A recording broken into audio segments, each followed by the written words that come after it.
सभी को जय मसीह की प्यारे भाई बहनों। आज का वचन है भजन संहिता 120 से पढ़ेंगे। सहायता के लिए प्रार्थना। वचन में कैसे रहकर परमेश्वर से प्रार्थना करनी है, अपने सहायता के लिए अपने साथ परमेश्वर को हम महसूस कैसे करें, परमेश्वर को अपने एक सहायक के रूप में कैसे, इस बारे में बाइबल क्या बताती है, ये वचन के द्वारा बात करते हैं। संकट के समय मैंने यहोवा को पुकारा और उसने मेरी सुन ली। आमीन। हे यहोवा, झूठ बोलने वाले मुंह से और छली जीभ से मेरी रक्षा कर।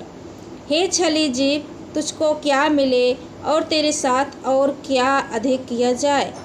वीर के नोकीले तीर और झाओ के अंगारे, हाय हाय, क्योंकि मुझे मेशेक में परदेशी होकर रहना पड़ा और केदार के तंबुओं में बसना पड़ा है। बहुत समय से मुझको मेल के बैरियों के साथ बसना पड़ा है। मैं तो मेल चाहता हूँ, परंतु मेरे बोलते ही वे लड़ना चाहते हैं। हालेलुया। आगे लिखा है, परमेश्वर हमारा रक्षक है। 121 में पढ़ेंगे, मैं अपनी आंखें पर्वतों की ओर लगाऊंगा, मुझे सहायता कहाँ से मिलेगी। मुझे सहायता यहोवा की ओर से मिलती है, जो आकाश और पृथ्वी का करता है। हालेलुया।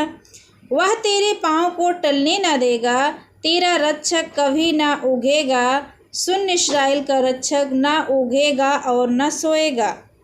यहोवा तेरा रक्षक है, यहोवा तेरी दाहिनी ओर तेरी आड़ है। न तो दिन को धूप से और न रात को चांदनी से तेरी कुछ हानि होगी। हालेलुया। आगे लिखा है, यहोवा सारी विपत्ति से तेरी रक्षा करेगा, वह तेरे प्राण की रक्षा करेगा। यहोवा तेरे आने जाने में तेरी रक्षा अब से लेकर सदा तक करता रहेगा। आमीन। आगे लिखा है, दया के लिए प्रार्थना 123 में पढ़ेंगे। हे स्वर्ग में विराजमान, मैं अपनी आंखें तेरी ओर लगाता हूँ। देख, जैसे दासों की आंखें अपने स्वामियों के हाथ की ओर और जैसे दासियों की आंखें अपनी स्वामिनी के हाथ की ओर लगी रहती हैं, वैसे ही हमारी आंखें हमारे परमेश्वर यहोवा की ओर उस समय तक लगी रहेंगी जब तक वह हम पर अनुग्रह ना करे। हालेलुया।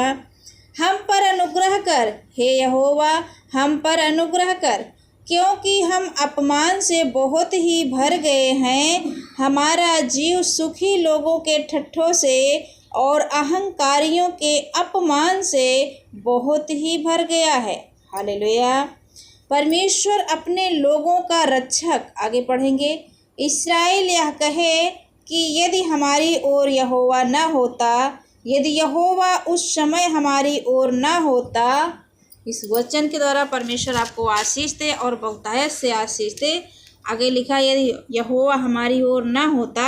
आगे क्या लिखा, जब मनुष्यों ने हम पर चढ़ाई की तो वे हमको उसी समय जीवित निगल जाते। जब उनका क्रोध हम पर भड़का था, हम उसी समय जल में डूब जाते और धारा में बह जाते। उमड़ते जल में हम उसी समय ही बह जाते।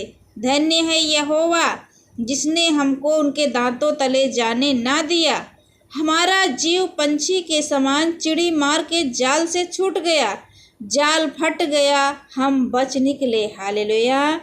यहोवा जो आकाश और पृथ्वी का करता है, हमारी सहायता उसी के नाम से होती है। परमेश्वर के लोगों की सुरक्षा। जो यहोवा पर भरोसा रखते हैं वे सिय्योन पर्वत के समान हैं, जो टलता नहीं वरन सदा बना रहता है। आमीन। जिस प्रकार यरूशलेम के चारों ओर पहाड़ हैं, उसी प्रकार यहोवा अपनी प्रजा के चारों ओर अब से लेकर सर्वदा तक बना रहेगा। आमीन आमीन। परमेश्वर आप सबको बहुत बहुत इस वचन के द्वारा आशीष दे। हालेलुया।